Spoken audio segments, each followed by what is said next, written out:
The power of networking. How to grow your business with really great connections. So weirdly, it isn't always who you know, but it's who they may know that can make the biggest difference to your network and your connections.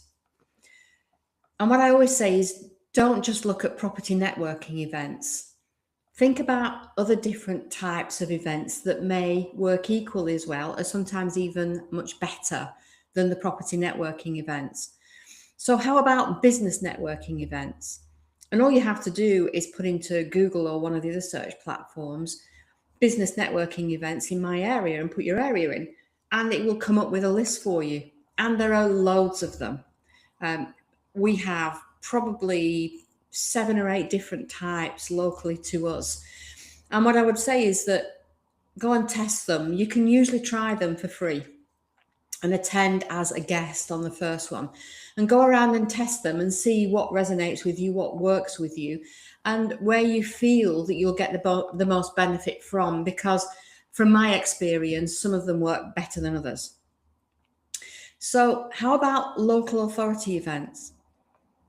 If you contact your local housing officer and ask them, do they run events for their landlords?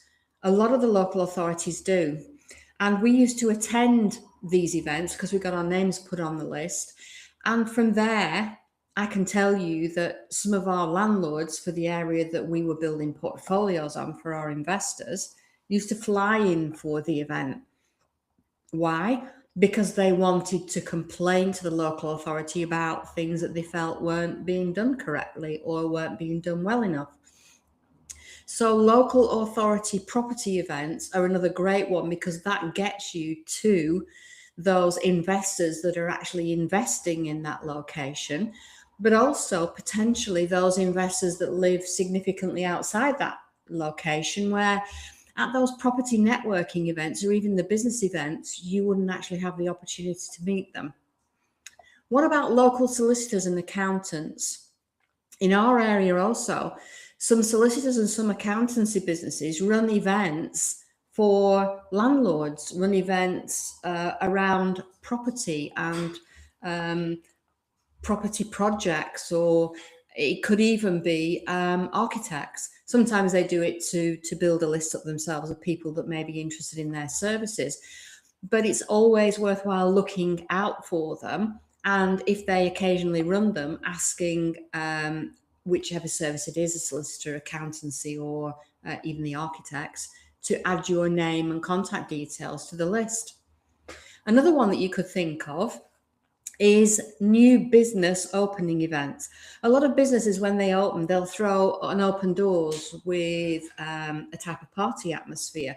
And in there, you will meet local business owners.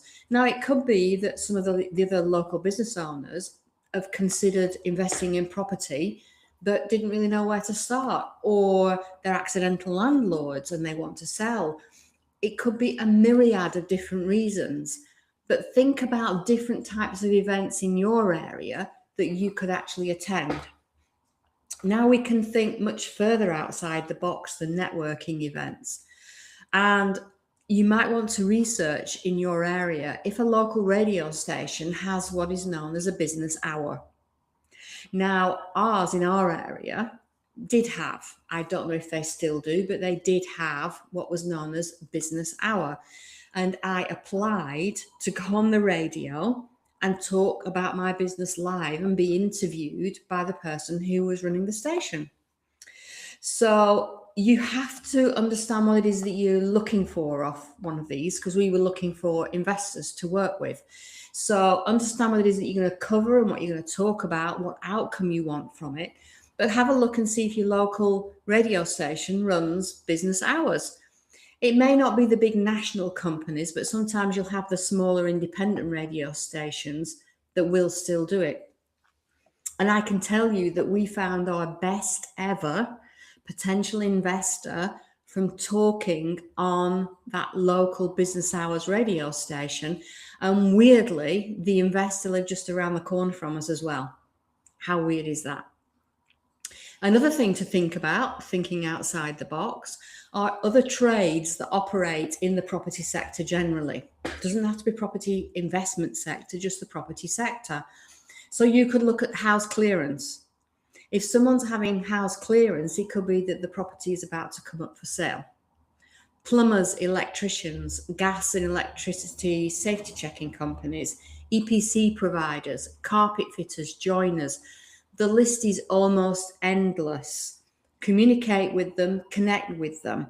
For the name and address or a contact email, obviously with the person's permission, you could offer them a small introduction fee if they introduce you to someone that may be interested in your services. So the bottom line is, the more that you network and talk about what you do, the more people that you tell what you do and what you're looking for out of those connections, the more you build a much better, larger, and a much higher quality of connections to help you drive your business forward. I'll see you next week at the same time.